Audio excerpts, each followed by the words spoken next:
Okay, everybody, here we go. It is I, yeah, Greg Mannarino, sitting here with you guys and girls. I love this. I really, really do. Can you guys and girls hear me okay? I hope you can, because I never know with this freaking thing. Anyway, look, we have a bunch of stuff to talk about. Something concerning, and it's not so much about this secret meeting or this private invitation only meeting, but about who was there.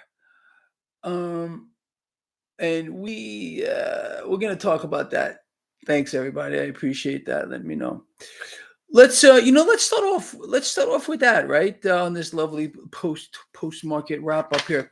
So at first, look, man, this is upsetting to me, and it should be upsetting to you too. But there's something else going on here. You got to look behind the mask. Okay. So I asked you guys and girls, I sent this out in my newsletter. Please explain this to me. Someone that's smarter than me, which is every single one of you.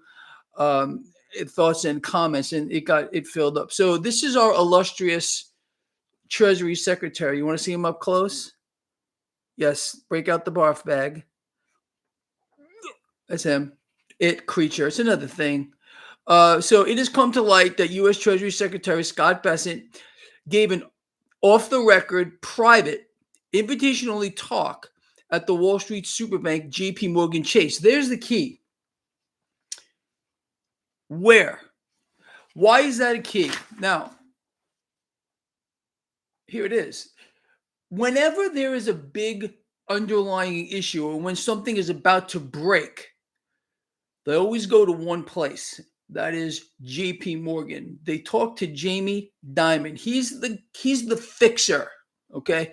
Go back on history. As long as this guy's been sitting there as the CEO of JPMorgan, the government goes to him. They go to that bank. JPMorgan, in case you don't know, maybe you don't know, is the largest bank on earth by assets. An enormous amount of power there. The Bank of Morgan. All right. So look, we all understand, and this is no secret. This is not new. Okay, that these are so-called representatives of government, in this case, Treasury Secretary. They do this all the time. We're not supposed to know what's going on here, but the fact that this meeting, again, private, no notes, no records, no anything, was done at this bank, at JPMorgan. You know that Jamie Dimon was there. Tells me pretty much everything that we already know. It's really kind of interesting, people. So look, we're not the only ones paying attention to what's going on. Believe me, there's a lot like us too. And that's why I'm saying that's where our strength lies. We are not powerless people. There are billions of us. We could take back the system like that. But the way that they structure this, the way they play the game, the divide, the conquer, the fostering of hatred between people, and now they're throwing it in our face. I mean, that's what really bothers me too.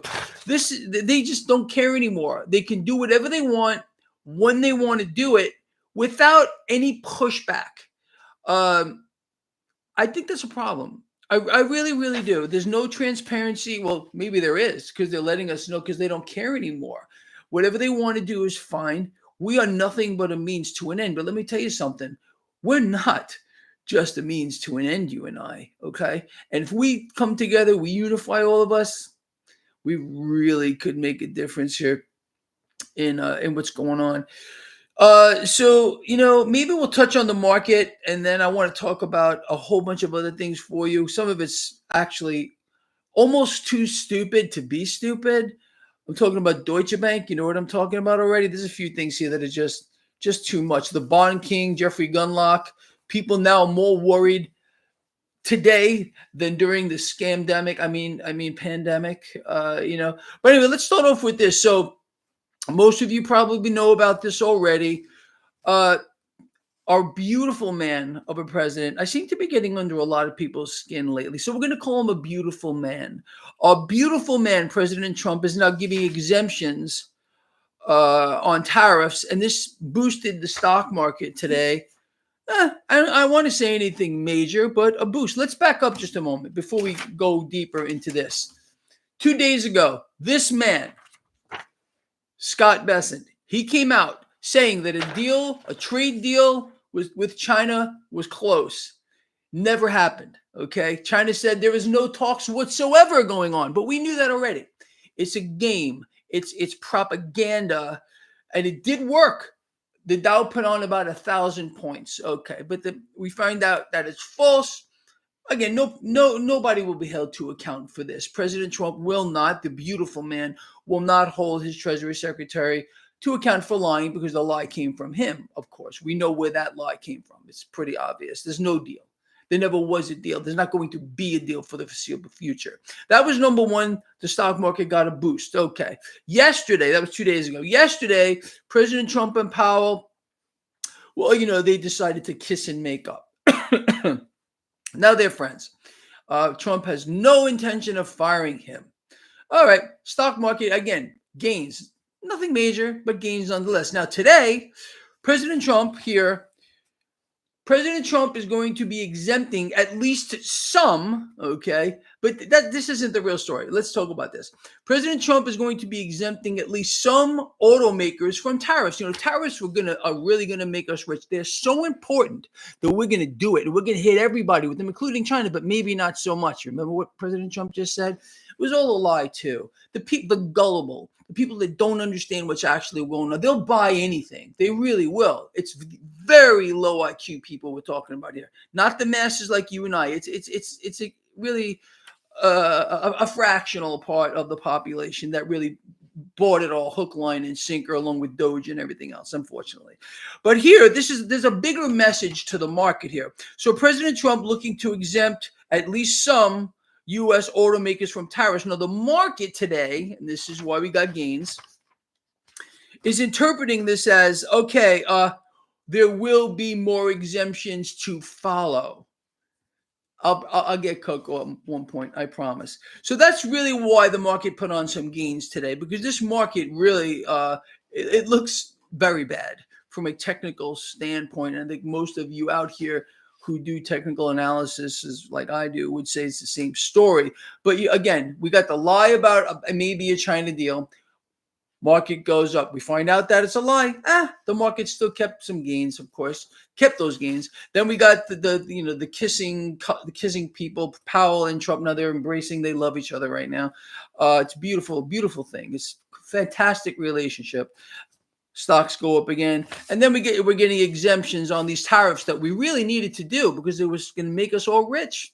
You know it because Trump said it was true. Anyway, and then we got this over here. Now let's look at a couple of other things. So the stock market, as I said, higher. The poor dollar. You almost got to feel bad for the dollar. It has lost its safe haven status. It really needs a lifeline. It's not going to get it. You all know that. It's a shame. It really is. So the dollar, not too good. Okay. 10-year yield. All right. Did come down a little bit. A little bit of debt buying here and there. Between friends, a little bit of debt buying never hurt nobody, right? Okay. Some gains here between, the gold, silver, crude, lovely, fantastic. And with cryptos, it was a little bit mixed today. We do need to see cryptocurrencies fall. We need to see gold and silver fall a little bit as well. We got to give some back. That's just the way it is. Now we're going to have a little bit more fun. Jeffrey, thank you. It is a freak show. I really appreciate it. Freaking. But we got to laugh at this stuff. We really, really do. And at least 91% of you are saying that government officials should not be allowed to have private closed-door meetings. I agree with you guys 100%. It's not even so much the meeting, as I said. This is where the meeting took place. This tells me, and it should tell you, that things are worse than we even think they are.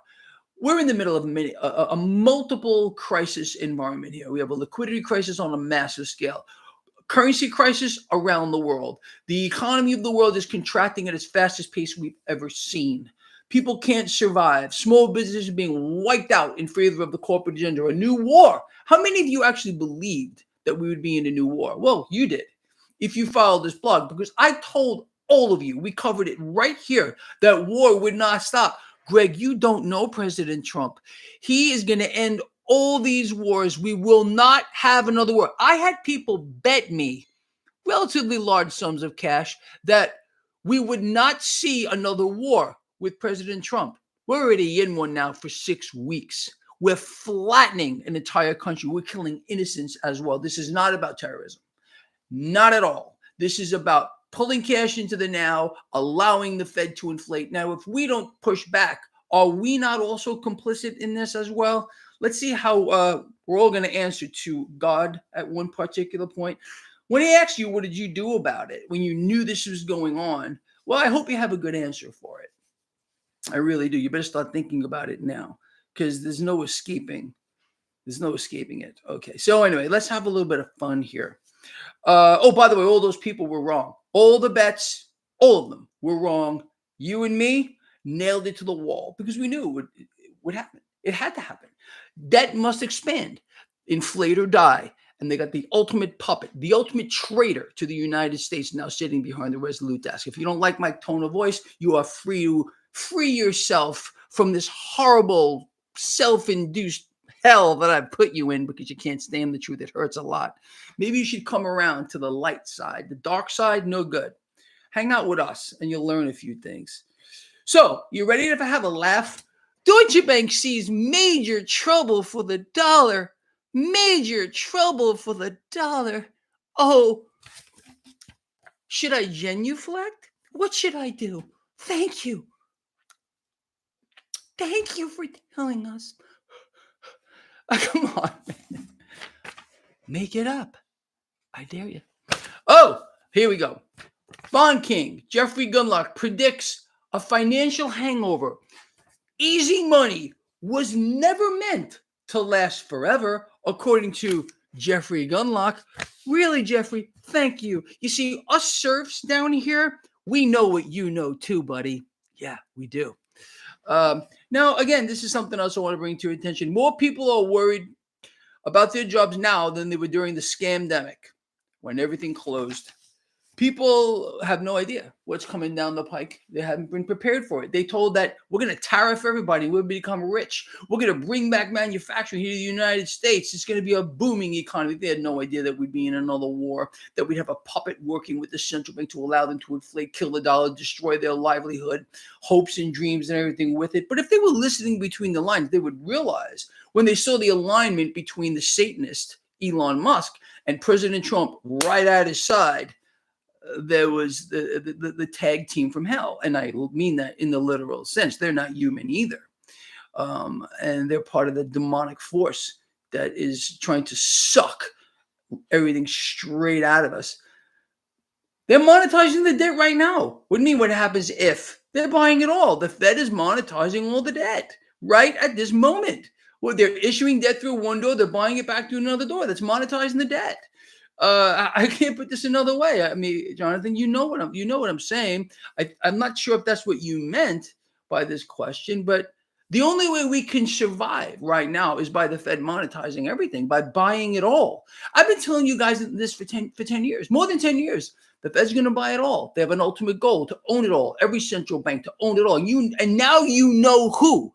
It's always been a big question. Who owns the central banks? Well, you know who owns the central banks, who runs the entire system, because I told you.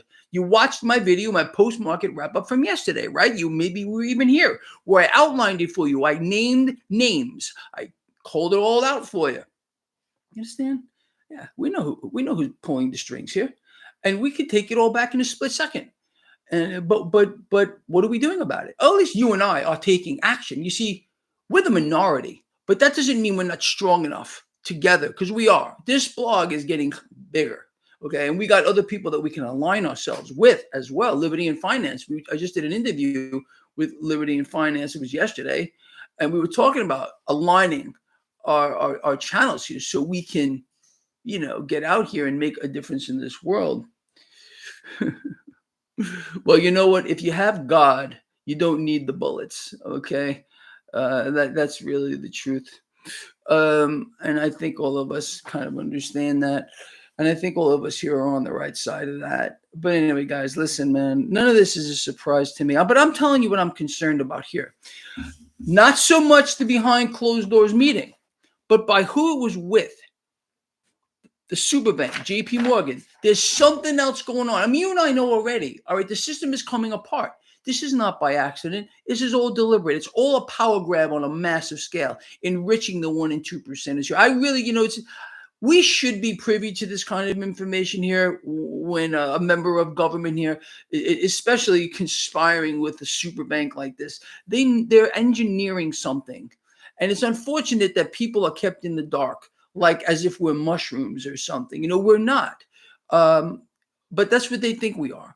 And I think we got a big surprise for them. Don't you think? I would have to agree. Anyway, guys and girls, I think we covered a lot today. So now we know why the stock market's going up.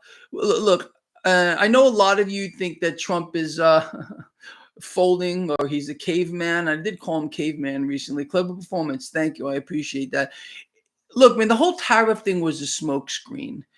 President Trump couldn't have been possibly that stupid. Maybe he is. I don't know. I told all of you guys I was against this since day one. It's an anti-negotiating tactic. Oh, Greg, you don't know Trump.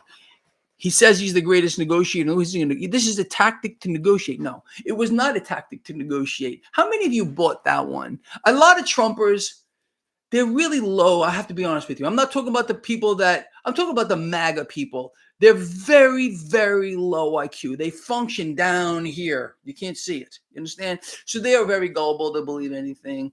A real negotiator, a real negotiation tactic would have been to go and talk one-on-one with these people. Wow.